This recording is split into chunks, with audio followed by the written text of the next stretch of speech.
say we're up and riding, the board comes to a slow stop, we're just gonna lay down. So put your hands towards the middle and then we just lay down.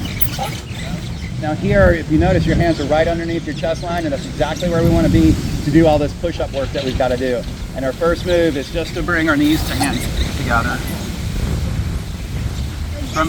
Just like this, and we keep looking forward. Try not to look at the board, and we're going to go quickly into bringing our front foot into place.